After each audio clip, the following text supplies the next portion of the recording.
I don't spend much time on message boards. Some are amazing and incredibly helpful for learning about guitars, connecting with musicians and creators and builders.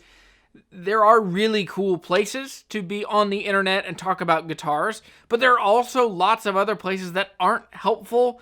And when you get there, you just find, what Josh Scott calls bobos, just these gatekeepers who just want you to feel bad for not having the right gear and to make you feel terrible for the gear that you have now. So I tend to stay away from most message boards. And even with avoiding a lot of message boards, I continue to hear lazy guitar opinions. As I buy and sell guitars, I've bought and sold thousands of guitars and gear. And what's interesting is, and I've started to see more of them in the comments, and I figured it might be worth jumping in to make a quick video this week talking about, I keep seeing these same kind of standard lazy guitar opinions. To clarify, when I say lazy opinions, seemingly true statements that have not been checked or verified, but a lot of people tend to believe them. So if you're new here, I'm Jeremy, I'm the Guitar Hunter. Subscribe down below. I make content that's helpful for your guitar playing life. So here are 5 lazy guitar opinions. Number 1, Gibson has bad quality control. This is one that is pervasive. Everyone says this. Lots of people believe it. If you don't believe me, go check out my Why Gibson is Losing Guitar Players video. And in there are hundreds of comments about Gibson has terrible quality control. That's why they're losing customers. Now, here's the thing.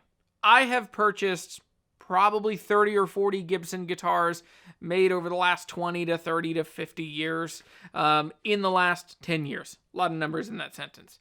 And as I've bought so many of these guitars, one thing that has always struck me as interesting is that every one of them, the finish has been really good, the hardware's been really good, the quality of tone woods, all of, Gibson guitars are as good now as they ever have been. And they're a lot better than they were in the past. Now, where people get a lot of this, where they say Gibson has bad quality control, is because they've gone into a Guitar Center or a Sam Ash or just one of these giant warehouse-style guitar shops that have hundreds of guitars up on the wall in harsh heat in the winter and harsh air conditioning in the summer, and then they get played by 1,000 people. And then they bring down that $3,000 Les Paul Custom, and they play it, and it plays hard, and then the player blames Gibson. They say, Gibson has bad quality control. That guitar didn't play well. When the reality is that's firmly on the guitar shop. So the guitar shop should be making sure that they play well, making sure they have fresh strings, making sure they're intonated and set up. That's on them. But a lot of those big kind of shops, just because of the nature of how big that is and the kind of retail that business is and the quality of the skill sets of the people that work in that shop, there are many issues with Gibson's not playing well that has nothing to do with their QA and QC departments. So, all in, Gibsons now are better than they ever have been, and it's just not a helpful opinion to say that Gibson has bad quality control.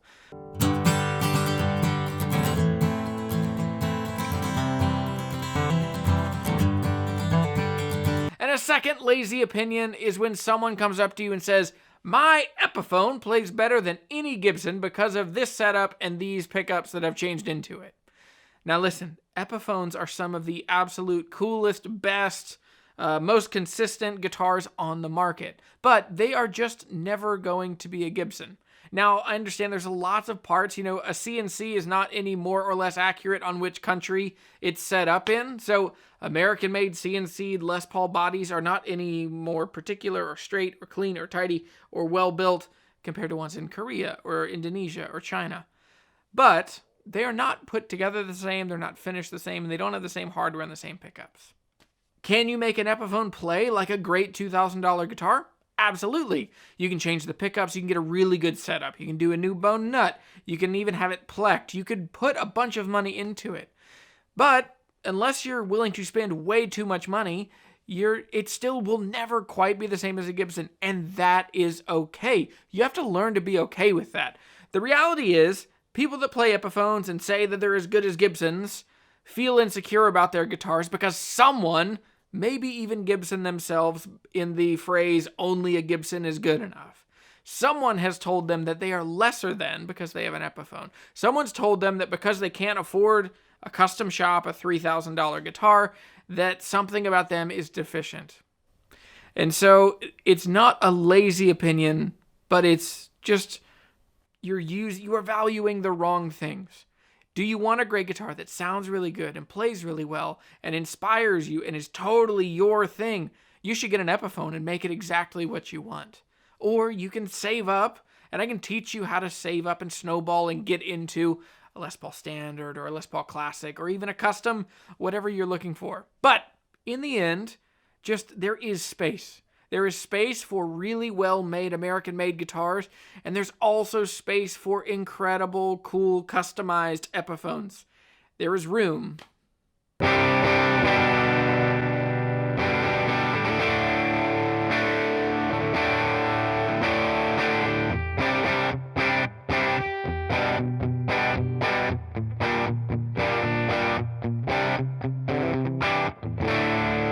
A third lazy opinion is when someone says all Martins from the 70s are bad, or when they say Martins in the 70s have bridges that are glued in the wrong place.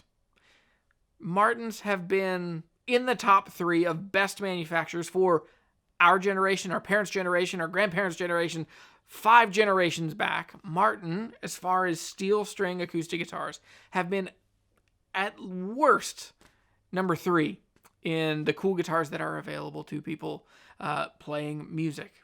Now with that, they've had great times, they've had bad times, and they've had really great comebacks. So everyone talks about Martins, from 30s, 40s. Those are the golden era pre-war, and then you get into 40s, 50s, 60s. And then the guy that I used to work for always said the last great American guitar was made in 1968, and we've just been reissuing them ever since. And he always talked about how 70s Martins just weren't up to the same bar as the guitars before them, which is true, but the lazy part comes in when you assume that all guitars from the best manufacturer for 150 years, that all of their guitars for a 10-year period were bad, or all of their guitars had bridges glued wrong.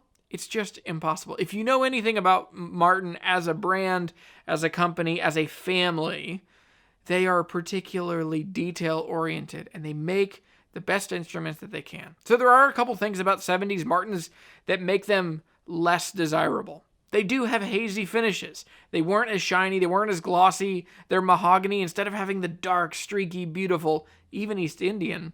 By the mid-70s, late 70s, it got really chocolatey brown and just not that particularly good-looking. That's all subjective. That's all an opinion. But lots of people share that same opinion. They also made a couple other questionable choices. They started using rosewood for the bridge plates, which makes them sound a little spongy, a little muddy, not as bright, not as exciting.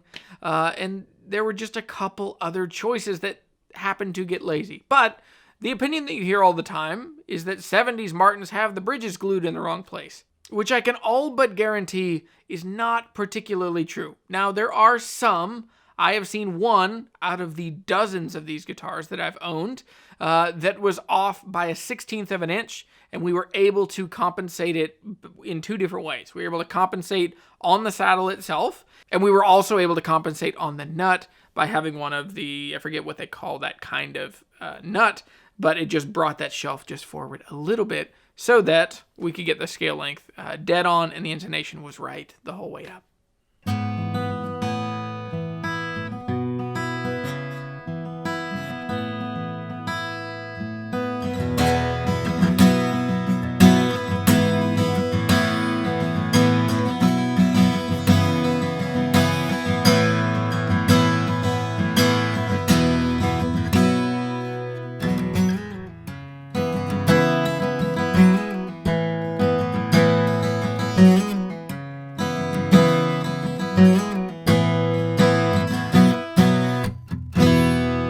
Lazy opinion number 4, professionals only use tube amps to get the best tones in the studio and on the stage.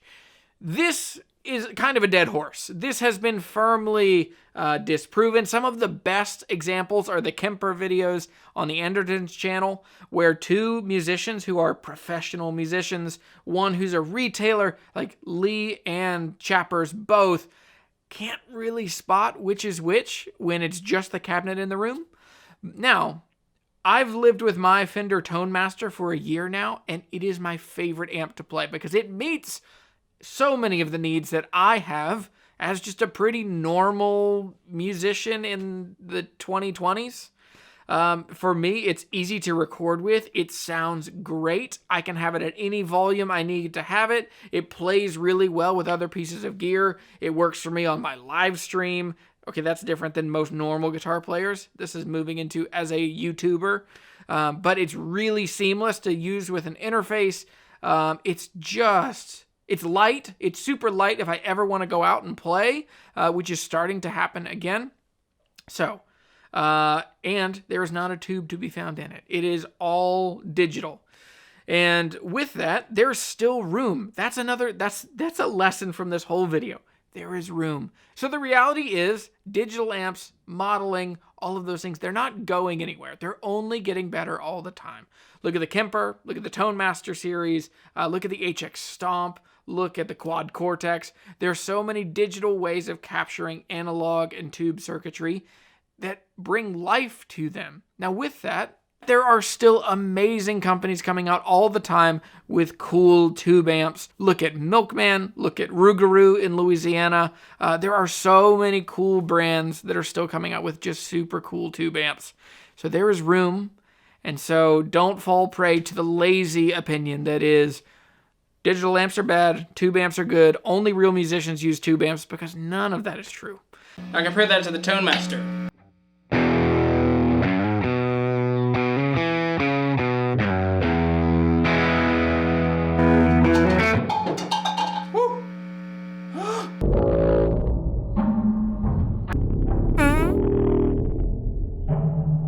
Lazy opinion number 5 is that real acoustic guitars must have a dovetail joint and nitrocellulose finish. My Husson Dalton TDM has a bolt-on neck, and it is my favorite, best-sounding dreadnought I have ever owned. And what really brings me comfort is that if I ever need to have a reset on it, or if I need to do something to make it more playable, I don't have to find someone who knows how to do a full neck reset and send it away for a couple months and be without it and then have to find another guitar. It's a pretty quick thing that if I needed to, it could happen in a couple days at the longest.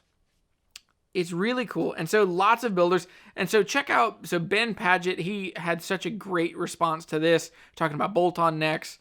And so check that out. I'll put a card up here. One of my favorite things that Adam Savage says, and he actually said this recently on one of his videos, but he was talking about why he uses screws and not nails. And he said that nails are a one-way solution, and he likes two-way solutions.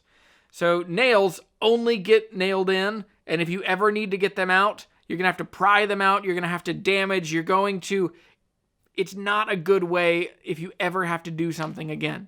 And so screws are much more helpful because screws can be run in and run back out. There's no prying, there's no damage to the wood. So in the same way, glue is a one-way solution. A traditional dovetail is glue, glue, glue.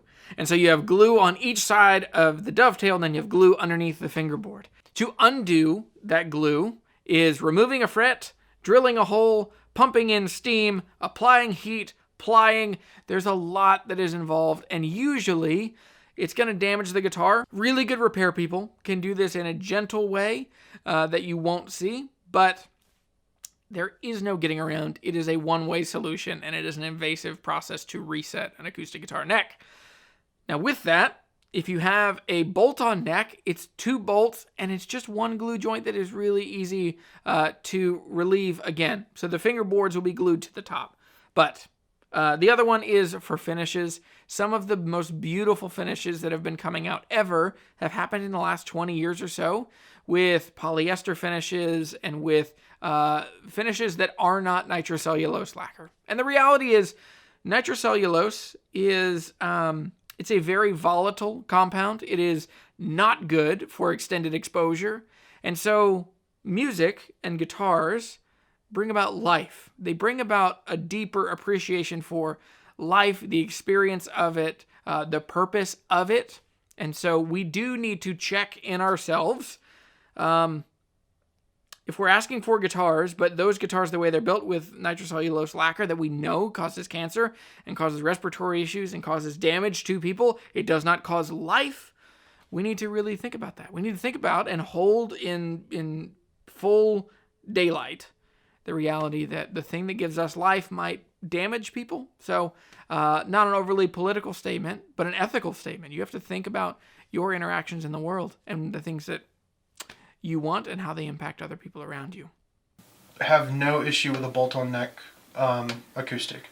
There are so many out there. Huss and Dalton does a bolt-on. As a matter of fact, because they worked at Stelling and they learned how to build banjos first, they don't have a neck joint like any other I've ever seen before. I mean, it's like that pin, the locating pin, and then one bolt. I mean, it's like this whole thing. So there are 5 lazy guitar opinions. Now, this video is not intended to start fights, to make people feel defensive, or feel like they have to go to war on the keyboard to stand up for whatever opinion. If I stepped on your toes, that's okay. Now, here's the thing. Why did I do this? One of the mottos that I live my life by, and I want to invite you into, is that a meaningful life is a thoroughly examined life.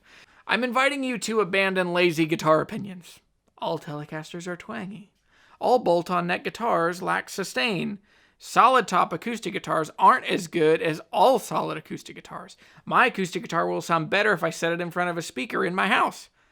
There might be some modicum of truth to some of these, but start asking questions. Dig in, research, learn a lot, develop friends along the way.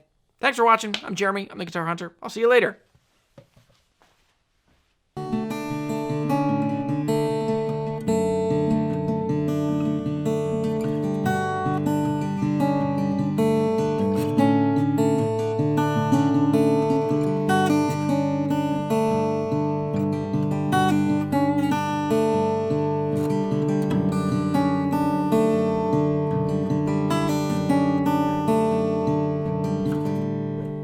Thank you.